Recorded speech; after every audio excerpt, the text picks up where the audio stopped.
Morning student. The Bihar teacher history maker के Facebook page पर मैं राजेंद्र कुमार आप तमाम छात्र छात्राओं का फिर से एक बार स्वागत करता हूं। दो चर वाले रैखिक समीकरण में हम लोगों ने जितने भी उसके थ्योरेटिकल पोर्शन थे सभी का अध्ययन लगभग कर लिया है।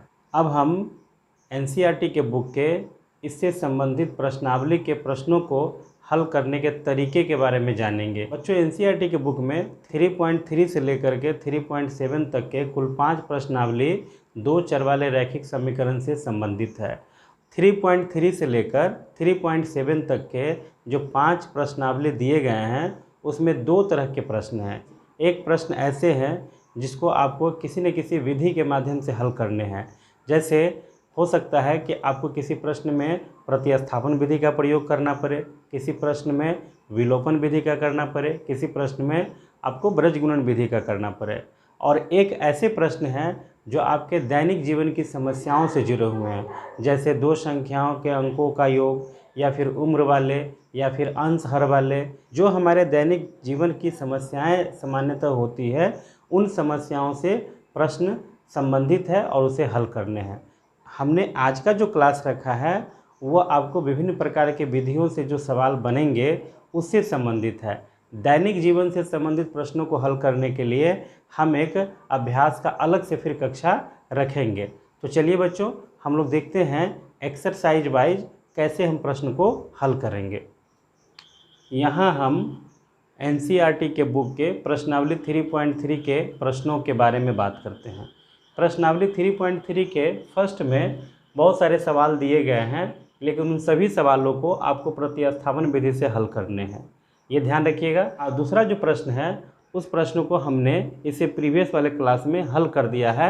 आप उसके वीडियो को सर्च करके देखेंगे तो उसमें इसका सॉल्यूशन आपको मिल जाएगा। 3.3 का भी दैनिक समस्या से संबंधित जो प्रश्न है उसके लिए भी, 3.4 के लिए भी, 3.5 के लिए भी और 3.6 के लिए भी और 7 के लिए भी, मतलब कुल मिलाकर पांचों प्रश्नावली में जो भी दैनिक समस्याओं से जुड़े हुए प्रश्न हैं उन प्रश्नों को हल करने के लिए हम एक अलग से क्लास लेंगे और उसमें ये बताएंगे कि कैसे आप दैनिक जीवन की समस्या को अपने से को रिलेट करके उसका सॉल्यूशन निकाल सकते हैं। तो फिलहाल हम एक नंबर प्रश्न का जो एक प्रतिस्थापन विधि से हल करना है उस सवाल को हम लोग देखते हैं। यहाँ बच्चों 3.3 प्रश्नावली का प्रश्न संख्या 1 का छठा सवाल हम बनाने जा रहे हैं और इस प्रश्न को आपको प्रतिस्थापन विधि से बनाना है।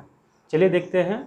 सबसे पहले हम इसे इक्वेशन फर्स्ट मान लेते हैं और इसे इक्वेशन सेकंड मान लेते हैं। अब लिखेंगे यहाँ समीकरण 1 से। प्रतिस्थापन विधि में आप किसी एक चर का मान निकालते हैं, या फिर x का निकाल लीजिए अथवा y का निकाल लीजिए, ये आपके इच्छा पर निर्भर है। 3x/2 minus 5y/3 equal to -2। इसके नीचे 1 है, इसका एलसीएम ले लीजिए। 6 9x minus 10y is equal to -2, इसके नीचे 1 है। क्रॉस मल्टीप्लिकेशन कीजिए। 9x minus 10y is equal to -12। x का ही मान निकालते हैं। 9x बराबर -12 प्लस 10y, इसलिए x बराबर -12 प्लस 10y बटा 9। ये हमारा x का वैल्यू हो गया।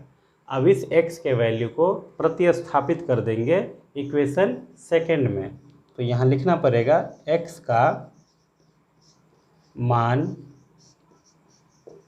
समीकरण 2 में रखने पर।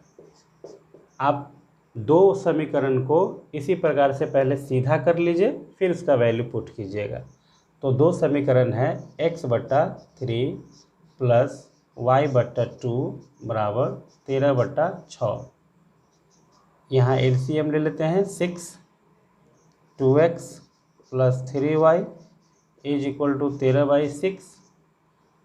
6 से 6 यहाँ नीचे से नीचे काट सकते हैं, क्योंकि इधर भी नीचे में सिर्फ 6 है, इधर भी नीचे में 6 है, तो 6 से 6 कैंसिल हो गया। तो कुल मिलाकर हमारा इक्वेशन सीधा हो गया 2x plus 3y equal to 13।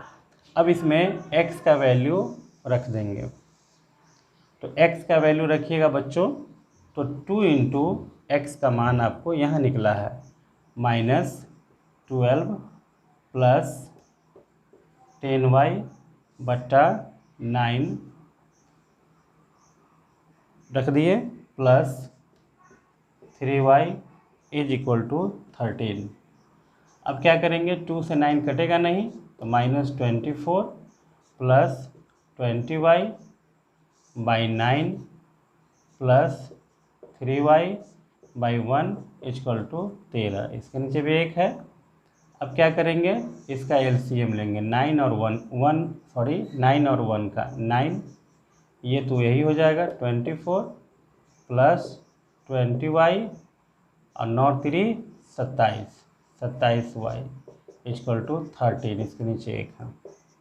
अब क्या होगा बच्चों, y वाला ऊपर में जुड़ जाएगा, 47y minus 24 by 9 is equal to 13। इसके नीचे एक है। कितना हो जाएगा बच्चों, 47y minus 24 is equal to 13 नमा 170। तो कितना हो जाएगा, 47y is equal to 117 plus 24। 47y is equal to, दोनों जुट जाएगा, 31 10 41 141, इसलिए y बराबर 141 बट्टा 47। आई थिंक 3 बार में कट जाएगा, 3 7 21, 3 चौका 12 2 14, 3 बार में ये कट गया, इसलिए y का मान कितना हो गया, 3, y बराबर 3। अब y का मान निकल चुका है, क्योंकि हम y का पहले यहाँ निकाल लिए, x पहले से हमें पता है, इसलिए x बराबर -12 प्लस 10 इंटू वाई की जगह पर 3 बाई 9 इज इक्वल टू -12 10 30 बट्टा 9, तो हो जाएगा कितना, 18 बट्टा 9, 9 2 बार में कट जाएगा, इसलिए x बराबर हो गया 2 और y बराबर हो गया 3। ये सॉल्यूशन हो गया। तो इस प्रकार से बच्चों आपने देखा कि किस प्रकार से हम प्रतिस्थापन विधि का प्रयोग करते हुए इस प्रश्न को हल किए हैं। और आपको 3.3 के फर्स्ट में जितने भी प्रश्न दिए गए हैं सबको इसी मेथड का, इसी विधि का प्रयोग करते हुए हल निकालने हैं। आप इसे नोट करना चाहें तो नोट कर लीजिए। तो बच्चों फिर से हम लोग एक बार देखते हैं, आपके एनसीईआरटी की बुक में 3.3 के बाद 3.4, 3.5, 3.6, 3.7 जो है प्रश्नावली है, और उन सभी प्रश्नावली में जितने भी प्रश्न दिए गए हैं उन सभी प्रश्नों को हल करने का एक मोटा मोटी हमने एक सूची तैयार किया है, और उस सूची के माध्यम से हम आपको आज बता रहे हैं कि आप किस प्रश्न को किस प्रकार से हल कर सकते हैं। इसी कड़ी में सबसे पहला जो अभ्यास आता है 3.4 का है। 3.4 का जो प्रथम प्रश्न है उसमें 2-4 प्रश्न और दिए हुए हैं 1-2 करके, और सभी प्रश्न को हल करना है प्रतिस्थापन एवं विलोपन विधि के माध्यम से। प्रतिस्थापन और विलोपन विधि अगर किसी कारण से नहीं पढ़ पाए हैं तो मेरे जो है इसी चैनल के प्लेलिस्ट में आपको वो सभी विधियां एक एक करके मिल जाएंगी। आप उसे खोजेंगे और उसको देख करके फिर इसका प्रयोग आप कर सकते हैं। जो बच्चे रेगुलरली पढ़ रहे हैं उन्हें कोई समस्या नहीं होगी। आते हैं दूसरा सवाल। तो 3.4 का दूसरा सवाल है दैनिक समस्या से जुड़े हुए प्रश्न है। मैंने क्लास के शुरुआत में ही बताया था कि एक दिन जो है हम कंप्लीट रखेंगे दैनिक समस्या के लिए, जो आपको उसमें हर तरह के प्रश्नों के बारे में हम आपको बताएंगे और फिर उसको बनाइएगा, आपसे बन जाएगा। चलिए आते हैं अब 3.5 प्रश्नावली में। 3.5 का जो पहला प्रश्न है वो समीकरण के हलों की प्रकृति से है। आप इससे पहले वाले वीडियो को देखिएगा, उसमें मैंने हलों की प्रकृति जांच करने के लिए एक प्रश्न को बनाया है। आप उसी आधार पर इस 3.5 के 1 के जितने भी प्रश्न हैं आप उसे बना सकते हैं। किसी प्रश्न में संभव है कि k का मान निकालने के लिए कहे, m का मान निकालने के लिए कहें। 3.5 का दूसरा में 2 प्रश्न हैं। एक प्रश्न को मैंने पहले वाले वीडियो में हल किया है और दूसरे प्रश्न को आपको उसी प्रकार से हल करने हैं, तो आप इसे भी कर लीजिएगा। तीसरा जो प्रश्न है 3.5 का, उसमें भी 2-4 प्रश्न और दिए गए हैं। आप उन सभी प्रश्नों को प्रतिस्थापन एवं ब्रज गुणन विधि से हल कर सकते हैं। किसी कारणवश ऐसे बच्चे इस वीडियो को देख रहे हैं जो हमारा प्रतिस्थापन विधि और ब्रज गुणनखंड विधि से अभी तक परिचित नहीं है, तो वो प्रीवियस वीडियो को चेक करेंगे और उसमें प्रतिस्थापन विधि और ब्रज गुणनखंड विधि को एक बार सीख लेंगे, फिर इस प्रश्न को बनाएंगे। निश्चित रूप से उनसे सारे प्रश्न इसमें के बन जाएंगे। अब आते हैं चौथा। तो 3.5 का चौथा प्रश्न फिर से दैनिक समस्या से संबंधित है, जो हम आगे करेंगे। अगला जो एक्सरसाइज है वो 3.6 है। 3.6 में बच्चों 2 प्रश्न है, दो प्रश्न है, 1 और 2। एक में 1 से लेकर 8 तक के प्रश्न हैं, 1, 2, 3 ऐसे करके 8 प्रश्न दिए गए 3.6 के पहले प्रश्न में। तो उस 8 प्रश्न में से मैंने एक 8वां प्रश्न पहले वाले वीडियो में हल कर दिया है। आप उसको एक बार देख लेंगे तो 8वां प्रश्न हल करने का तरीका सीख लेंगे, तो आप 1 से लेकर 7 तक के सभी प्रश्न को हल कर सकते हैं। आते हैं दूसरा प्रश्न 3.6 का, वो भी दैनिक समस्या से जुड़ा हुआ है, जो अगले वीडियो में आपको आ जाएगा, आप उसके आधार पर इसको बना लेंगे। 3.7 लास्ट जो है आपका अभ्यास है 2 चर वाले रैखिक समीकरण का एनसीईआरटी में 1 से लेकर के 6 तक के प्रश्न और 8वें प्रश्न दैनिक समस्या से जुड़े हुए हैं, जो आपको नेक्स्ट वीडियो के आधार पर बनेंगे। उसका जो 7वां प्रश्न है उसमें कुछ 2 चर वाले रैखिक समीकरण दिए हुए हैं जो थोड़ा सा कठिन स्तर का है, तो उस सवाल को बनाने के लिए हम उसमें से एक प्रश्न अभी बना देते हैं। आप इसी के आधार पर उसके सभी प्रश्नों को आप बना लेंगे। लेकिन एक बात ध्यान रखना है कि दैनिक समस्या से जुड़े हुए प्रश्न को बनाने से पहले आप सभी बच्चों को 2 चर वाले रैखिक समीकरण को हल करने की विधि पूर्ण रूप से आ जाना चाहिए। अगर किसी बच्चों को अभी तक समीकरण हल करने में कठिनाई हो रही है, तो 2 चर वाले रैखिक समीकरण के जो वीडियोज़ है आपके यूट्यूब चैनल पर, उसमें प्लेलिस्ट बना दिया गया है क्लास 10th 2 चर वाले रैखिक समीकरण, एक प्लेलिस्ट होगा क्लास 10th पॉलिनोमियल्स बहुपद का। तो बहुपद में 11 वीडियो है और हमें लगता है कि 2 चर वाले रैखिक समीकरण में इस वीडियो के बाद लगता है कि 9 या 10 वीडियो हो जाएंगे। तो आप उसके सारे वीडियो को एक एक करके देखिएगा और निश्चित रूप से पहले समीकरण को हल करना सीख लीजिएगा, तभी जाकर आप दैनिक समस्या से जुड़े हुए प्रश्नों को बना पाएंगे। तो आइए बच्चों एक सवाल देखते हैं जो 3.7 से रिलेटेड है।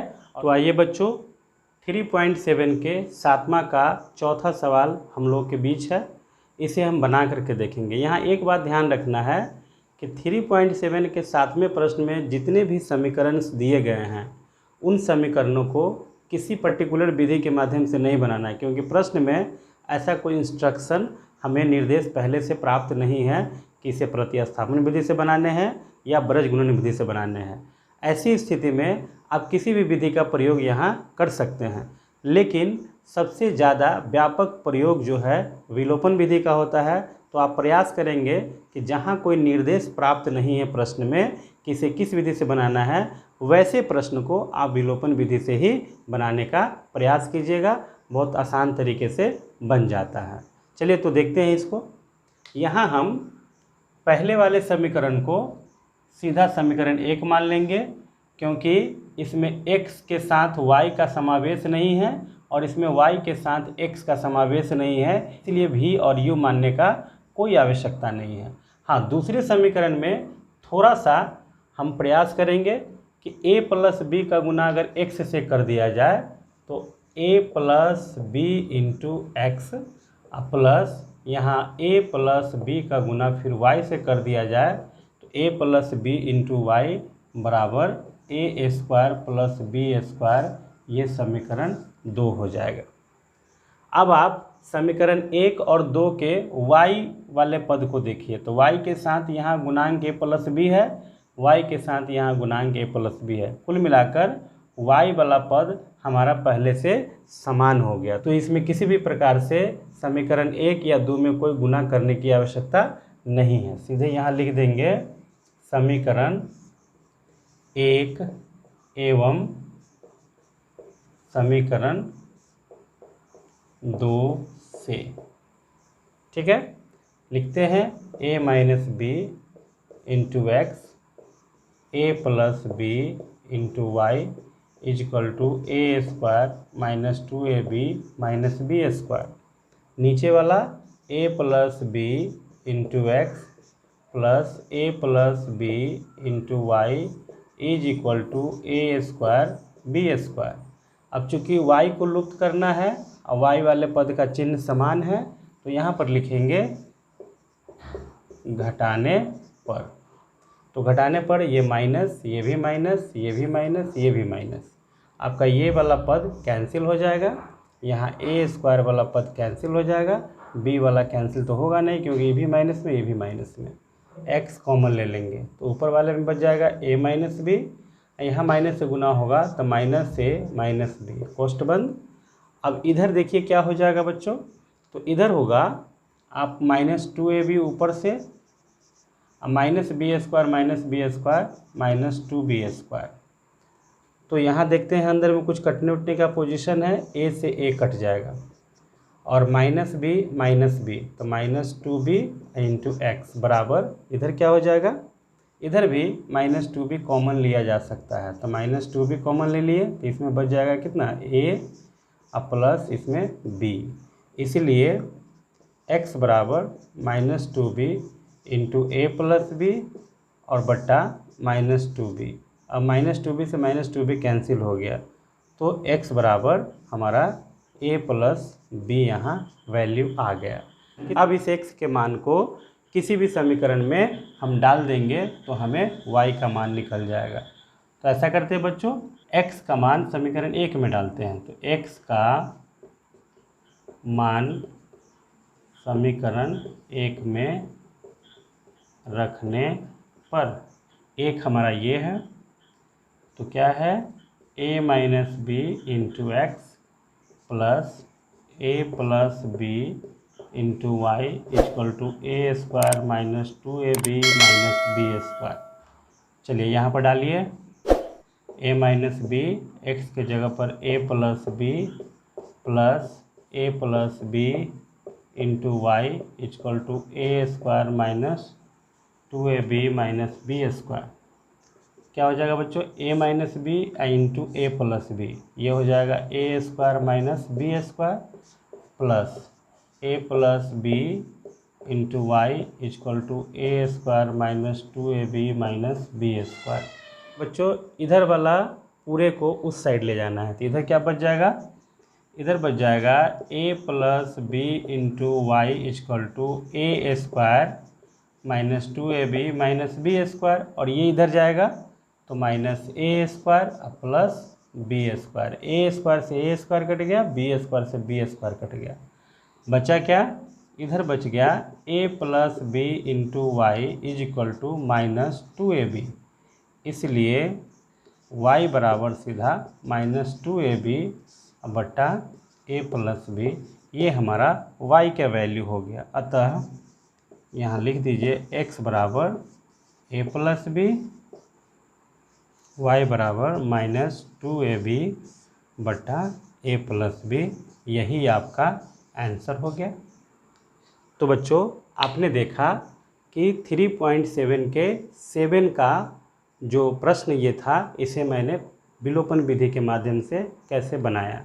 3.7 के 7 में जो भी प्रश्न दिए गए हैं उन सभी प्रश्नों को विलोपन विधि के माध्यम से ही बनाइएगा और सभी प्रश्न निश्चित रूप से बन जाएंगे। अगर किसी प्रश्न में कोई समस्या होगी तो आप कमेंट बॉक्स में लिखिएगा, हम कोशिश करेंगे कि उस प्रश्न को भी अगले वीडियो में आपको बना दें। इस प्रकार से आज की कक्षा में हमने आपको 3.3 से लेकर 3.7 तक के दैनिक समस्या वाले सवाल को छोड़कर लगभग सभी सवाल को बनाने का एक तरीका आपको बताया। आशा है कि आप घर पर प्रत्येक प्रश्न को हल करेंगे और उसमें जो भी दिक्कत होगी आप उसे हमसे शेयर करेंगे। जाते जाते आपसे फिर से एक बार रिक्वेस्ट है कि अगर आप इस वीडियो को फेसबुक पर देख रहे हैं the Bihar teacher history maker page को लाइक कीजिए और शेयर कीजिए। यदि आप इसे यूट्यूब पर देख रहे हैं तो वहाँ द धीर क्लासेस चैनल को सब्सक्राइब कीजिए और बेल बटन को दबाइए। और इसी के साथ धन्यवाद। अगर आप इसे नोट करना चाहते हैं तो नोट कर सकते हैं।